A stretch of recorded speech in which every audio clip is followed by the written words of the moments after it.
মাধ্যমে একটা আপনার ভয়েস জেনেছি, বাট সামনাসামনি যদি একটু বলতেন।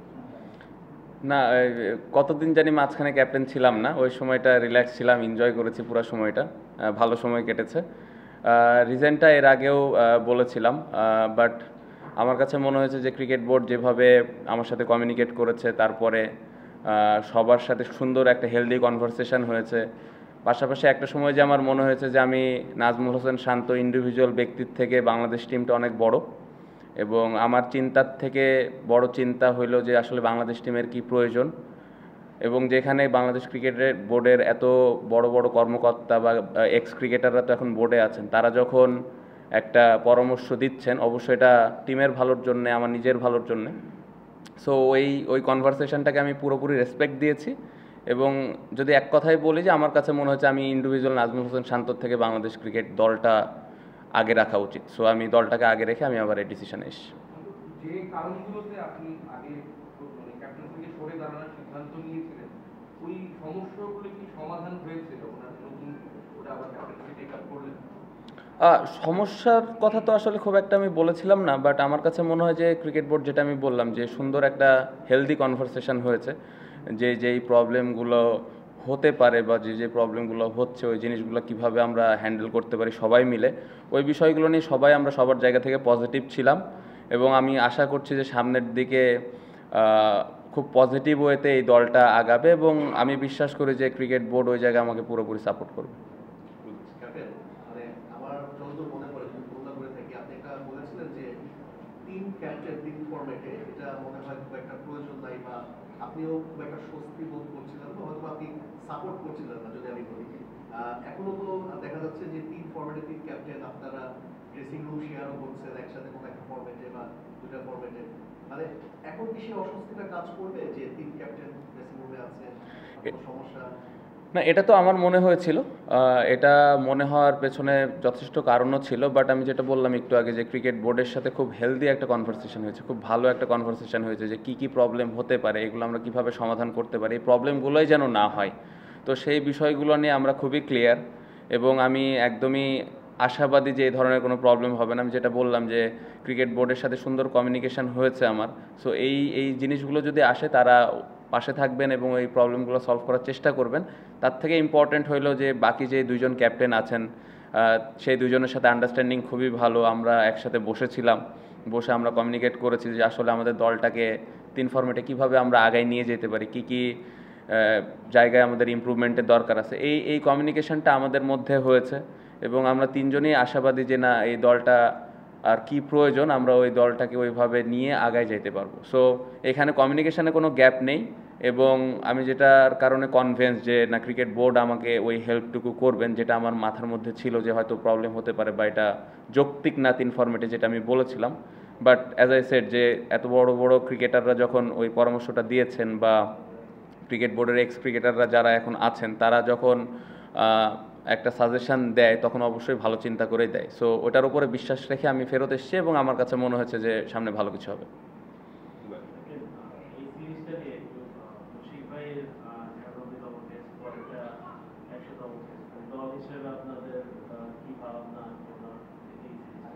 না, খুবই এক্সাইটেড। আমার মনে হয় যে কালকে ইনশাল্লাহ 99তম হবে।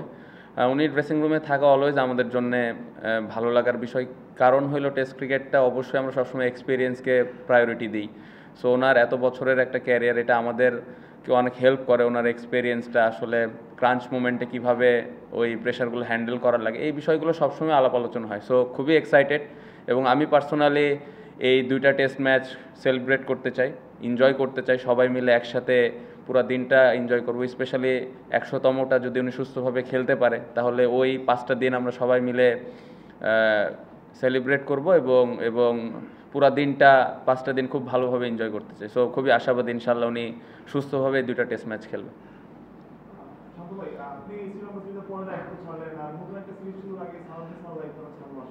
এটা কি মানে আপনার দেখা যায় যে বেশিরভাগই দায়িত্বটা পূরণ করতে পারছেন না, বা পূর্ণ দায়িত্বে কাজটা করতে পারছেন না, এটা একটু আনহেলদি পরিবেশ সৃষ্টি করে কিনা?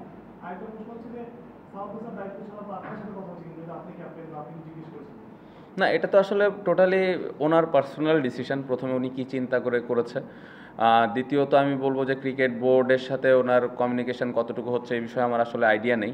সো এটা ক্রিকেট বোর্ড এবং সালাউদ্দিন স্যার নিজে বলতে পারবেন আসলে তাদের কি কনভারসেশন হয়েছে বা কি অবস্থানে আছে। হ্যাঁ, আমার সাথে পার্সোনালি কথা হয়েছে। আমি আশাবাদী যে ক্রিকেট বোর্ড এবং তার মধ্যে ভালো একটা কনভারসেশন হবে ভবিষ্যতে, এটা আমি আশা করি। বাট যতটুকু কাজ করেছি সোফার অনেক এনজয় করেছে, এবং সবথেকে ইম্পর্টেন্ট বিষয় হলো স্যার প্রত্যেকটা ক্রিকেটারকে চেষ্টা করেন সমানভাবে দেখার, এবং প্রত্যেকটা ক্রিকেটারকে ওইভাবে প্রায়োরিটিটা দেয় যার যে জায়গায় ল্যাকিংস আছে তার ওনার অ্যাবিলিটি অনুযায়ী। বাট এই জায়গায় অনেক সময় দেখা যায় যে একটা গ্যাপ থেকেই যায় বা বাইরে থেকে অনেক মনে হয়, যেটা আমরা নর্মালি শুনতেছি, বাট এর ভেতরে আমি বলবো যে সব কিছু সত্যতা নেই। সো আমরা অ্যাজ এ ক্রিকেটার প্রত্যেকটা ক্রিকেটার হ্যাপি ছিলাম। রিসেন্টলি যতগুলো সিরিজে আমি ছিলাম এনজয় করেছে, এবং আমি বিলিভ করি যে উনি যতটুকু কাজ করেছেন খুবই ভালো কাজ করেছেন। আপনি নতুন দায়িত্ব দিয়েছেন, টেস্ট চ্যাম্পিয়নশিপের একটা চক্র পালন করবেন এমন বলা হচ্ছে। আপনি লাস্ট চক্রটা তো আপনি ছিলেন, এইবার আপনি কোথায় ইমপ্রুভ করতে চান বা বাংলাদেশকে আসলে কত নাম্বার দেখতে চান, বা এই টেস্ট চক্রটাতে আপনার প্ল্যানটা কি? না, আমাদের তো লম্বা একটা প্ল্যান আছে, পুরো টেস্ট সাইকেলের একটা প্ল্যান আমাদের করা আছে যে আমরা আসলে কি করতে চাই। যদি আমি এখন বলতে চাই, গত বছর যেরকম রেজাল্ট করেছি তার থেকে হয়তো একটু বেটার করতে চাই, একটু বেশি ম্যাচ জিততে চাই, এটা আলটিমেট গোল। বাট আমরা যেভাবে টেস্ট ক্রিকেট খেলি, আমরা অনেক দিন পর পরে টেস্ট ম্যাচ খেলি। সো ইম্পর্টেন্ট হলো এই দুইটা ম্যাচ আমরা কীভাবে কত ভালো ক্রিকেট খেলতেছি। কারণ আপনি যদি দেখেন নেক্সট টেস্ট ম্যাচ আবার এপ্রিলে, আমি যতটুকু আমার মনে পড়ে। সো ইম্পর্টেন্ট হলো এই নেক্সট ম্যাচটা আমরা কত ভালো ক্রিকেট খেলি, দেন তারপরের ম্যাচটা কত ভালো ক্রিকেট খেলি। সো আমরা যদি এভাবে আগাই তাহলে একটা সময় দেখা যাবে যে এই সাইকেল শেষে আমরা কতগুলো ম্যাচ জিততে পেরেছি বা কী অবস্থানে ছিলাম। সো প্ল্যানটা এরকমই, আমাদের আলটিমেট একটা গোল আছে, বাট আমি প্রায়োরিটি দিচ্ছি এখন আপাতত এই দুইটা টেস্ট ম্যাচ। এই সিরিজটা নিয়ে একটু বলুন, আয়ারল্যান্ডের মতো টিম যেটা আপনাদের একটা টেস্ট চ্যাম্পিয়নশিপ চক্র শুরুর আগে তাদের এগেইনস্টে আপনারা এই সিরিজটাতে আসলে কোন জিনিসগুলো চাচ্ছেন যে একটু সেটেল ডাউন করার জন্য বা না, আপনি যদি টেস্ট টিমটা দেখেন মোটামুটি সেটেল আছে, দু একটা প্লেয়ার ছাড়া, আর পেস বোলারদের তো আমরা রোটেশন করে করে খেলাই।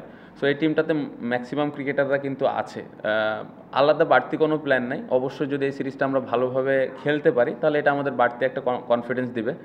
বাট হ্যাঁ, টেস্ট ক্রিকেট অলওয়েজ চ্যালেঞ্জ থাকে কিন্তু। সো ওই টিমকে ছোট করে দেখার কোনো সুযোগ নেই, আমাদের সেরাটা দিয়ে আমাদের খেলা লাগবে। সো আমি আশা করব যে আমাদের প্লেয়ারগুলো সবাই ভালোভাবে খেলতে পারবে। বাংলাদেশ 2000 সাল থেকে এই দিনটাতেই প্রথম টেস্ট ম্যাচটা খেলেছিল। তো 25 বছর হয়ে গেছে, যেই জায়গাটায় থাকার কথা ছিল হয়তো বা সেই জায়গাটা নেই, আপনারাও মানবেন। বাট সোফার বাংলাদেশ এখন পর্যন্ত টেস্ট যতগুলো খেলেছে, ক্যাপ্টেন আপনি এখন পর্যন্ত পার্সেন্টেজ হিসেবে সাকসেসফুল ক্যাপ্টেন। যেটা উনি প্রশ্ন করছিল আসলে যে এই সাইকেলে কোন জায়গাটায় দেখতে চান আসলে দলটাকে। তার চেয়ে বড় কথা হচ্ছে আসলে ঠিক দেশে এবং দেশের বাইরে আপনি এই সাইকেলে যতদিন পর্যন্ত 2007 পর্যন্ত দায়িত্ব কোন জায়গাগুলোতে ফোকাস করতে চাইবেন, দেশে এবং দেশের বাইরে আলাদা করে যদি বলি, এই সাইকেলটায় কোন জায়গাটায় আসলে আপনি ইমপ্রুভমেন্টটা দেখতে চাইবেন? আমি ওভারঅল যদি বলি, খুব ইম্পর্টেন্ট আমাদের বোলিং অ্যাটাকটা কিন্তু সুন্দর সেটেল আছে, এবং ওরা কিন্তু আমাদেরকে 20 উইকেট করে নিয়ে দিচ্ছে এখন আপনি যদি দেখেন।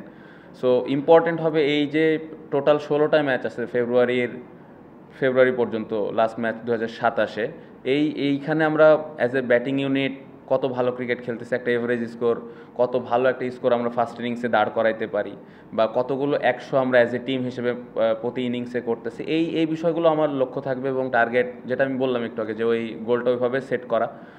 বোলিং ওয়াইজ আমি ভালো করছে, বাট স্টিল এই জায়গায় আরও ইম্প্রুভমেন্টের জায়গা আছে। আমি এখনই একটু বলে রাখি, আমাদের অস্ট্রেলিয়া এবং সাউথ আফ্রিকা অ্যাওয়ে সিরিজ আছে দুইটা, ওইখানে অনেক চ্যালেঞ্জ থাকবে, এটা আমরা সবাই জানি। বাট ওইখানে আমি আশা করবো যে কীভাবে আমরা ব্যাটসম্যানরা ওখানে বড় রান করতেছি, কীভাবে ওইখানে একটা বড় রান বলতে আমি 100 রানের ওপরের ইনিংসের কথা বলতেছি। সো লক্ষ্য এটাই থাকবে।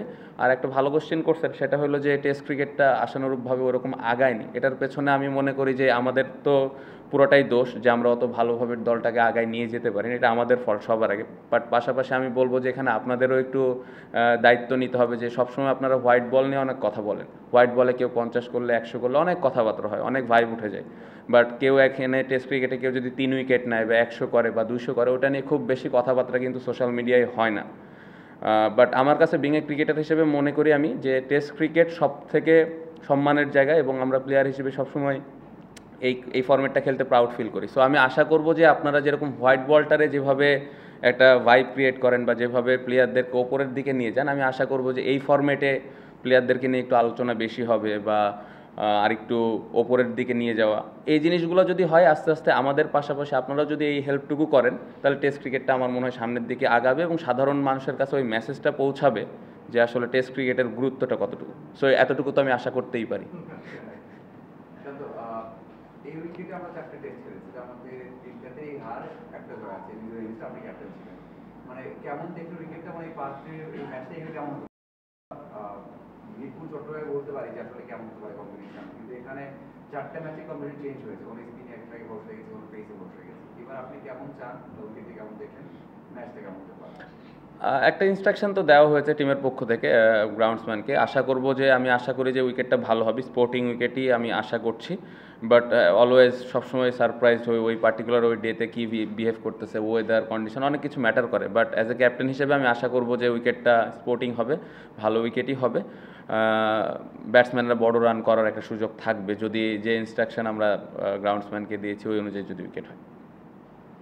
হ্যাঁ, আমরা হচ্ছে এই আয়ারল্যান্ডের যে টিম আছে তাদের আসলে বেশিরভাগ ব্যাটারই ডান হাতি ব্যাটার, তো তাদের বিরুদ্ধে আসলে আমাদের কম্বিনেশনটা কেমন হবে কি? আর সেকেন্ড প্রশ্ন হচ্ছে যে ওদের বিরুদ্ধে আমাদের চ্যালেঞ্জটা কি? কারণ হোয়াইট বলে আমরা যে লাস্ট কয়েকটা সিরিজ দেখেছি এখানে আমাদের মিডল অর্ডারের ব্যাটাররা আসলে কিছুটা ভুগেছে, তো এই সিরিজের কি সেটা আসলে বড় চ্যালেঞ্জ হতে পারে? Different format. মিডল অর্ডারে আপনি যদি দেখেন লাস্ট সিরিজে মুশি ভাইয়ের একটা বড় ইনিংস ছিল, লিটনের একটা ভালো ইনিংস ছিল, মিরাজ অলওয়েজ কনসিস্টেন্ট 6-7-এ যে ওখানে বোলারদেরকে নিয়ে বড় বড় রান করে। সো এখানে আমার মনে হয় না মিডল অর্ডার নিয়ে খুব বেশি চিন্তার কোনো কারণ আছে। আর কম্বিনেশনটা কালকে ইনশাল্লাহ আপনি 9টা-5 অথবা 9টা-10-এর মধ্যে পেয়ে যাবেন ইনশাল্লাহ। ক্যাপ্টেন, একটা বিষয় হচ্ছে যে 12 বছর প্রায় যুগ পর কিন্তু আসলে পড়ে এসেছেন ভিন্ন রূপে, যিনি কিন্তু কোচ হিসেবে এসেছেন, ব্যাটিং কোচিং স্টাফে যুক্ত হয়েছেন। আসলে এটি আসলে কতটা প্রেরণাদায়ক আপনাদের জন্য, বা কোনো চেঞ্জেস আসবে কিনা খেলোয়াড়দের? যেহেতু আমাদের ব্যাটিংয়ে আমরা দেখি যে অনেক সময় রানে ভুগি আমরা, এটার ক্ষেত্রে কোনো কাজ করছেন কিনা আসলে বিশেষ করে? না, খুবই এক্সাইটেড আমরা সবাই। ওনার এক্সপেরিয়েন্স, এত বছর ক্রিকেট খেলেছেন, তারপর এখন কোচ হয়ে এসেছেন। টিভিতে খেলা দেখেছি আমরা যখন উনি খেলতেন, ড্রেসিং রুম ওইভাবে শেয়ার করার সুযোগ হয়নি। প্লেয়াররা সবাই এক্সাইটেড, বাট ভেরি ডিফিকাল্ট আসলে উনি, আমরা যতটুকু জানি যে এই সিরিজের জন্য এসেছেন, কতটুকু আসলে কাজ করতে পারবেন টেকনিক্যাল বিষয় নিয়ে, বাট উনি ওনার এক্সপেরিয়েন্সটা যতটুকু সম্ভব শেয়ার করছেন। আই হোপ ওনার এক্সপেরিয়েন্সটা আমাদের কাজে দিবে। অনেক কিছু হচ্ছে আর কি, টিমের মধ্যে টিমের বাইরে। আপনি ক্যাপ্টেন চলে গেছেন, আবার আসছেন, সালাউদ্দিন ভাই চলে যাচ্ছে, জেরসুল্লাহ মাশরাফুল ভাই আসলেন, আবার বোর্ডের অনেক কিছু চেঞ্জ হয়েছে। সবকিছু মিলিয়ে অ্যাজ এ হিউম্যান বিং আপনার দিন শেষে পেশাদার ক্রিকেটার হলেও মানুষ তো অবশ্যই একটা ইম্প্যাক্ট পড়ে কিনা কোনোভাবে আপনাদের উপর? এত অদল বদল, এত চেঞ্জেস, এত কিছু না হলে তো ভালো, বাট একটা জিনিস কি আসলে এগুলো কন্ট্রোলের বাইরে। আপনি যে কয়টা কথা বললেন, আমরা প্লেয়ার হিসেবে এগুলো কন্ট্রোলের বাইরে। আমি পার্সোনালি এই জিনিসগুলো এভাবে দেখতে পছন্দ করি, যে জিনিসগুলো আমার কন্ট্রোলে আছে ওটা নিয়েই থাকতে পছন্দ করি। বাইরে অনেক কিছু হবে, একটু পরে প্রেস কনফারেন্সের পরে কী হবে আমি জানি না। তো যতটুকু কন্ট্রোলে আছে অতটুকু নিয়েই চিন্তা করা। আপনি যেটা বললেন ডিফিকাল্ট, বাট আমার কাছে খুব বেশি ডিফিকাল্ট মনে হয় না, কারণ এটা কন্ট্রোলেই নাই আমাদের। সো যেটা কন্ট্রোলে আছে ওটা নিয়ে ফোকাস করা, ওটা নিয়ে চিন্তা করাটা আমার মনে হয় বুদ্ধিমানের কাজ হবে। তো আয়ারল্যান্ডকে অপোজিশন হিসেবে কতটা অ্যাসেস করলেন? মানে তারা যেহেতু খুব রেগুলার টেস্ট ক্রিকেট খেলে না, বা আমাদের সাথে অন্য টিমগুলো যেরকম একটা রেগুলার বেসিসে বাইলাটারাল সিরিজে দেখা হয়, আয়ারল্যান্ড কিন্তু যেরকম হয় না, ওদের টিমটা সম্পর্কে আপনার অ্যাসেসমেন্টটা একটু জানতে চাচ্ছিলাম, যে স্ট্রেংথটা কি বা কিরকম? না, ভালো দল আমার কাছে মনে হয়। যে যদিও কম খেলা হয়, আপনি যেটা বললেন, এই জন্যে কিন্তু অ্যাডজাস্ট করাটাও একটু কঠিন ব্যাপার। তো আমরা প্লেয়াররা যত তাড়াতাড়ি সম্ভব ওই অ্যাডজাস্টমেন্টে চলে যাব ইনশাল্লাহ। এবং যেহেতু রেগুলার বেসিস খেলা হয় না, তো আমাদের আরও বাড়তি একটু ফোকাস থাকাটা জরুরি। পাশাপাশি ওই টিমের যদি আপনি ব্যাটিং অর্ডার দেখেন, ওরা কিন্তু বড় বড় স্কোর খেলার মতো ক্ষমতা রাখে এবং বেশ কিছু প্লেয়ার কাউন্টেও খেলেছে অতীতে। সো আমি একদমই ছোট হিসেবে দেখতে চাই না, ছোট দল বড় দল এগুলোতে আমি যেতেই চাই না। ইন্টারন্যাশনাল একটা টেস্ট ম্যাচ হবে, প্রপার ওই দলকে রেসপেক্ট দিয়ে আমরা খেলতে চাই, এবং আমি আশা করি যে ওই দলের সাথে চ্যালেঞ্জ থাকবে, বাট ওই চ্যালেঞ্জটা ঠিকমতো হ্যান্ডেল করার অ্যাবিলিটি আমাদের আছে। Thank you.